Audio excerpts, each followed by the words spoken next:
Au nom du Père et du Fils et du Saint-Esprit, ainsi soit-il. Mais bien, chers frères, c'est vrai que l'Église aime faire une distinction bien stricte entre sa prière publique et la prière privée. C'est vrai que l'Église aime bien qu'on ne confonde pas, qu'on distingue bien la prière publique qui est organisée par l'Église de façon hiérarchique, décidée par les évêques, voire par le pape, d'une part, qui comprend la messe, les sacrements, les sacramentaux, bref, et puis les dévotions privées qui sont laissées à la libre initiative des fidèles, à leur dévotion, ainsi que les cérémonies, les coutumes, les traditions qui entourent la liturgie. Et non seulement l'Église aime que ces choses-là soient bien distinctes, mais elle aime qu'elles soient séparées, c'est-à-dire que la prière privée ne vienne pas s'immiscer dans la prière publique pour 1001 raisons. Et pourtant, même si tout cela est vrai, l'Église regarde avec faveur toutes les prières privées, les coutumes, les cérémonies, les traditions d'initiative chrétienne qui viennent comme un écho de la liturgie, enrichir et embellir toute l'année chrétienne. Ce que la liturgie est à l'autorité dans l'Église, c'est-à-dire aux évêques, aux prêtres, sous la direction des évêques, la liturgie privée l'est aux membres de l'Église. Et cette liturgie privée, passez le mot, ces prières privées, ces dévotions privées, ces cérémonies, ces coutumes, montrent que l'Église, ça n'est pas que les prêtres, que l'Église, ça ne sont pas que les évêques, mais que les fidèles, en tant que membres du corps mystique, ont vraiment leur mot à dire dans la prière de l'Église. Ce regard favorable que porte l'Église sur les coutumes légitimes des fidèles chrétiens est surtout vrai pour la période dans laquelle nous sommes, c'est-à-dire celle de l'Avent, celle qui précède immédiatement Noël, et a fortiori celle de Noël. Quelles sont nombreuses les initiatives, les cérémonies, les coutumes, le folklore, peut-on dire, chrétien, local, qui a entouré la fête de Noël et sa préparation de l'Avent, ici et là, sous presque toutes les latitudes et en tout cas à toutes les époques. L'Église les regarde avec faveur, parce qu'elle montre l'attachement que les fidèles chrétiens ont à ce mystère de l'incarnation, attachement qui est bien compréhensible.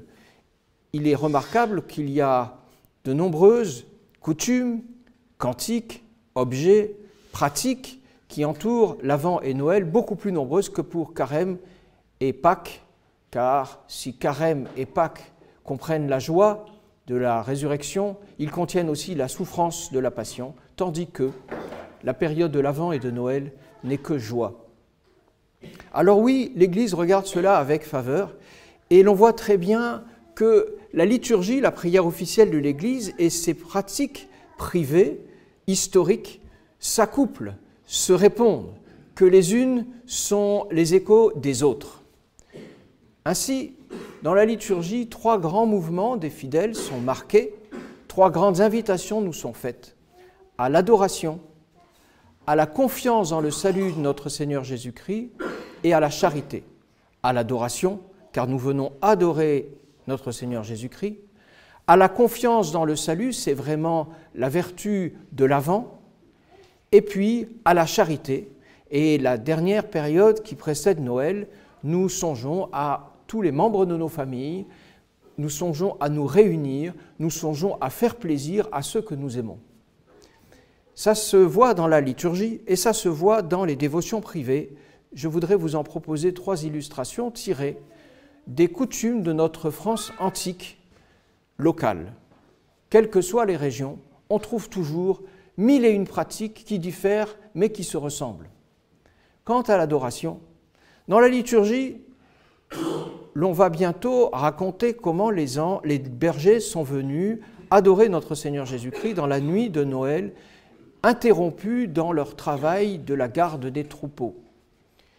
C'est ce que dit la liturgie, c'est ce que dit la liturgie. Et une vieille coutume, surtout en Normandie, consistait en ce que les bergers normands, les vrais, car alors la population était surtout versée dans l'agriculture et dans l'élevage, dans nos temps anciens, de notre bonne vieille France, les bergers avaient des coutumes à eux pour faire l'écho de ce qu'ils entendaient dans la liturgie. Et dans les jours qui précédaient Noël, ils s'affairaient. Ils s'affairaient à préparer ici et là un grand feu qu'on faisait brûler sur la place publique pour montrer la joie des bergers, de l'adoration du salut de notre Seigneur Jésus-Christ, et puis aussi d'avoir été les premiers invités à venir adorer l'enfant Jésus.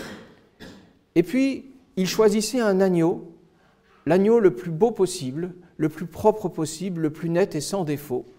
Ils le lavaient, ils le soignaient, ils le décoraient avec des guirlandes. Et à messe de minuit, après que l'enfant Jésus avait été mis dans la crèche par le prêtre, il venait en procession, entrant dans l'église, parfois précédé par des enfants. Pendant la semaine qui précédait Noël, c'est-à-dire la semaine dans laquelle nous entrons, ils avaient préparé leurs habits, des habits de dimanche, des habits de Noël, et puis ils s'étaient entraînés à des chants particuliers, comme nous l'avons fait ici pour le concert récent. Alors voilà, ils apportaient dans la main leur agneau, et ils venaient l'offrir à l'enfant Jésus en procession, solennellement, juste après que le prêtre avait déposé l'enfant Jésus. Après cela, ils chantaient, bien sûr. Et puis, ils assistaient à la messe, et l'agneau aussi y assistait. L'histoire ne dit pas si l'agneau était vivant ou mort. Il est probable qu'il était vivant, parce que s'il avait été mort, ou bien il n'était pas préparé pour le repas et il sentait mauvais, empêchant les fidèles d'assister à la messe, ou bien il aurait été préparé pour le repas et il sentait bon, empêchant aussi les fidèles d'assister à la messe. L'agneau était donc, comme à l'abattoir, sans doute gentil comme tout, et il assistait à la messe, là, dans cette joie des bergers. À la fin de la messe, les bergers sortaient, et avec leur pipeau, avec leur corps, ils faisaient comme un folklore, une fanfare, pour dire leur joie. Comme les bergers, c'est dans la liturgie, qui, au sortir de l'adoration faite à notre Seigneur Jésus-Christ, sont allés annoncer au peuple juif tout ce qu'ils avaient vu et entendu, les merveilles que leurs yeux avaient contemplées. Ainsi, l'adoration de la liturgie avait pour écho l'adoration de ces coutumes si belles, si dévotes.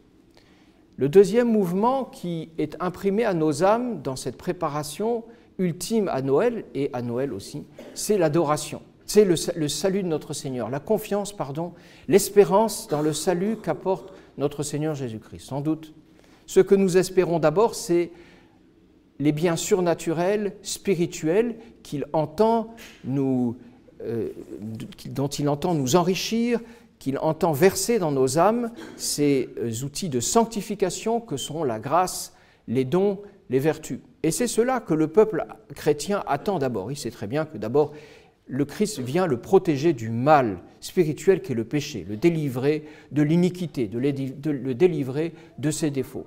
Cependant, parce que la vie était peut-être plus dure qu'alors, on attendait aussi beaucoup de l'enfant Jésus une protection matérielle, protection contre la maladie, protection contre les catastrophes, protection contre les rigueurs du climat qui influençaient dans le mauvais sens et les récoltes et l'élevage. Alors on attendait aussi de l'enfant Jésus une protection pratique. Et à l'approche de Noël, une coutume très répandue, non seulement en Normandie, mais en Bretagne, en Provence et ailleurs, une autre coutume voulait qu'une personne dans le village aille visiter les uns et les autres, les fidèles du village, et puis leur demande du blé. Fort de tout ce blé recueilli chez les uns, chez les autres, ensuite, dans les derniers jours qui préparaient Noël, on cuisait le blé, on en faisait du pain et des petits pains, et ces pains étaient bénis par le prêtre, juste avant la messe de minuit. Et après la messe de minuit, ils étaient redistribués aux fidèles, non pas à tous, mais à ceux qui avaient offert du blé, ce qui signifie qu'on en avait fait la liste. Les fidèles repartaient avec ces pains bénis chez eux, et il ne semble pas qu'ils les consommaient davantage, plutôt qu'ils les utilisaient dans un autre sens, car ils attendaient de ces pains une protection, beaucoup de protection. En effet, ces pains avaient la réputation de protéger les voyageurs de toutes les affres, les dangers, les périls des chemins. C'est pour ça que certains cousaient des petits morceaux de pain à l'intérieur de leurs habits. Cette première protection est un écho, comme une ressemblance, comme une figuration de la protection qu'apporte notre Seigneur Jésus-Christ, lui qui est le pain de vie. Et d'ailleurs, Bethléem signifie la maison du pain. Notre Seigneur est ce pain de vie qui vient nous protéger d'abord du mal spirituel avant du mal corporel. En tout cas, c'est ça qu'ils attendaient de ce pain-là, qui n'était pas le pain de vie, qui était des petits pains bénis, mais quand même. Ils devaient être efficaces, ces pains, car cette coutume est restée. Et ils en attendaient autre chose, car il leur arrivait même, et dans bien des endroits de France, de couper des petits morceaux de pain et de les mettre sur le dos des vaches quand elles étaient sur le point de faire le veau. Car lorsqu'elles engendraient leur veau et qu'on mettait ces petits pains, au moment de Noël, elles le faisaient sans difficulté. Elles étaient soulagées, sans douleur, sans difficulté. Le veau tombait très bien. Alors, on mettait ces petits pains bénis à Noël. Cela peut faire sourire car, on voit très très bien l'analogie, Notre-Dame a donné vie à l'enfant Jésus, a fait voir le jour à l'enfant Jésus sans souffrir, et donc les vaches ce jour-là, lorsqu'elles sont protégées par les pains bénis à Noël, donnent leur veau sans souffrir. Sans doute y avait-il quelques superstitions, mes bien chers frères, mais quelle est belle cette dévotion, quelle est belle cette confiance, qui va jusque dans les tout petits détails de la vie quotidienne. Certains que les chrétiens étaient, que notre Seigneur Jésus-Christ était là pour veiller même à leurs petits besoins. Et les animaux, vous l'avez remarqué, étaient bien présents, l'agneau dans la première coutume, la vache dans la deuxième coutume, et je ne résistais pas, permettez-moi de vous raconter comme par manière de sourire une troisième coutume, c'est qu'on disait que les bœufs, dans l'étable, la nuit de Noël, pendant la messe de minuit, se parlaient entre eux. De même que l'âne et le bœuf, dit-on, parlaient entre eux, au moment de la naissance de notre Seigneur Jésus-Christ, on disait que les bœufs se parlaient entre eux et qu'ils avaient des choses très, très sympathiques à dire, mais que personne n'avait jamais entendues. Personne n'était là pour témoigner parce qu'il se disait aussi que quiconque manquerait la messe de minuit pour aller entendre les bœufs parler, il lui en coûterait sa vie. Et on racontait l'histoire de quelqu'un qui, effectivement, était allé entendre ces bœufs au lieu d'assister à la messe de minuit pour vérifier si, effectivement, les bœufs parlaient pendant la messe de minuit. Et il les avait entendus parler. L'un disait à l'autre « Qu'allons-nous faire dans la journée demain ?» Et l'autre lui répondait « Nous allons accompagner le corps de notre maître au cimetière. » Et le lendemain, vous savez la suite, le maître était mort. Avec des histoires pareilles, on terrifiait les enfants. Les animaux étaient donc présents. Et derrière ces coutumes, mes bien chers frères, se dessinait tout de même une foi très profonde, même si elle était mêlée de superstition. La troisième pratique à laquelle nous sommes invités par la liturgie dans cette période de l'Avent et surtout à Noël, c'est bien sûr la charité. La charité, car notre Seigneur Jésus-Christ, venant dans cette famille, apparaissant à Noël, fait de ce foyer une famille. Il y a foyer là où il y a hommes et femmes au moins. Il n'y a famille que lorsqu'il y a un enfant. Et voici une famille. Notre Seigneur Jésus-Christ, qui, en tant que Verbe de Dieu, et comme dans la famille trinitaire, vient là pour faire une sainte famille, une famille sainte, sanctifier toutes les familles. On comprend très bien que Noël soit la fête de la famille et la fête de la charité. Et cela apparaît évidemment dans toute la liturgie. La liturgie de Noël est une liturgie de charité, une liturgie de chaleur, une liturgie de bienveillance. Une liturgie dans laquelle il n'est pas permis de s'attrister, mais seulement de pratiquer la joie, de pratiquer l'aumône en faveur du prochain. Alors, il y avait de multiples coutumes d'ordre charitable qui entouraient Noël, et l'une des plus belles, c'est la bûche. Ne pensez pas qu'en parlant de bûche, je veux parler de cette pâtisserie que de nombreuses mères de famille préparent avec un luxe de temps incroyable à l'approche de Noël. Non, il s'agit d'une vraie bûche, car la bûche de Noël la plus importante, c'était une pièce de bois qu'on se chargeait de mettre dans l'âtre, dans le foyer, à Noël. Et la semaine qui précédait Noël, donc la semaine qui se dessine aujourd'hui, on allait chercher une très belle bûche qu'on préparait et qu'on ne mettait dans l'âtre que avant d'aller à la messe de minuit. On commençait à la faire brûler pendant cette nuit-là. Cette bûche, elle symbolisait tout. Elle symbolisait la lumière que notre Seigneur apporte au monde. Elle symbolisait la chaleur de la charité. Elle symbolisait aussi, au travers de la cheminée, le foyer c'est le cas de le dire, le foyer familial. Alors on mettait la bûche, et puis on allait à la messe, et puis soit avant la messe, soit après la messe, autour de la bûche, on priait. Figurez-vous que dans certaines familles, on priait, dans certains villages, dans certaines régions, on priait la pratique des 1000 Ave Maria, issus d'une grande sainte, Sainte Catherine, 1000 Ave Maria. Ça paraît à peine croyable. En tout cas, on priait avec ferveur, entouré de ses frères, de ses sœurs, de ses parents, et on priait pour les défunts, car les liens de la famille n'étaient pas desserrés par la mort. On priait pour les défunts, et on les nommait les uns après les autres, comme si on voulait resserrer toute la famille des morts et des vivants autour de cette annonce qu'est l'incarnation et plus la manifestation du Dieu incarné dans la nuit de Noël. On priait pour eux. C'est très beau, cette prière pour les défunts au moment où la vie se manifeste dans les tables de Noël. C'est très beau, cette pratique de la charité familiale au moment où notre Seigneur est en train de dessiner les premières lignes de la famille de l'Église catholique. Et on priait pour eux, et non seulement on priait pour eux, mais on allait plus loin. On leur préparait une assiette et un couvert pour le réveillon qui n'avait rien à voir avec les gueuletons d'aujourd'hui, réveillon simple, chaleureux, mais familial. On leur préparait une assiette. On rira, on dira que c'était la superstition, car on racontait que certains morts venaient se réchauffer devant la bûche et qu'ils venaient aussi prendre le réveillon. Mais non, c'était comme l'assiette du pauvre. C'était comme dire qu'au-delà de la mort, les familles sont réunies et qu'on attend qu'elles soient réunies là-haut. C'est très beau de mettre une assiette pour le papy qui a disparu, pour la mémé qui n'est plus de ce monde, mais qui est peut-être déjà dans la gloire et à laquelle on essaiera de se réunir. Oui, la bûche de Noël était l'emblème de cette charité. Elle était l'écho, finalement, de tout ce que la liturgie dit de l'amour de notre Seigneur Jésus-Christ pour nos âmes et de cet amour qu'il désire voir entre nous. Et là encore, une petite histoire amusante dit que le soin que prenait le père de famille à chercher la bûche était très diligent, car une tradition disait, et là on entre vraiment dans la superstition et l'Église peut-être cesse de bénir, une tradition disait que plus grosse était la bûche, plus évidemment longtemps durait sa combustion, et qu'une bûche qui avait été mise le 25 dans l'âtre et qui durait jusqu'au Nouvel An était bien favorable pour le père de famille, parce qu'elle signifiait que dans l'année qui allait suivre, c'est bien lui qui gouvernerait sa famille. Tandis que si la bûche ne durait pas jusqu'au Nouvel An, c'est que c'est madame qui gouvernerait la famille. On comprend le soin et le zèle que mettaient ces hommes à chercher une belle bûche, sans doute au moins aussi diligents que celles que mettent les mères aujourd'hui à faire des pâtisseries qui portent ce nom. Mais bien, chers frères, voilà ces petites coutumes qui nous montrent que les vertus auxquelles l'Église nous appelle dans cette préparation ultime à Noël et dans la fête de Noël qui va venir, en particulier cette adoration, cette espérance et cette charité, trouver l'écho dans des multiples coutumes. Et je ne vous en ai dites que quelques-unes.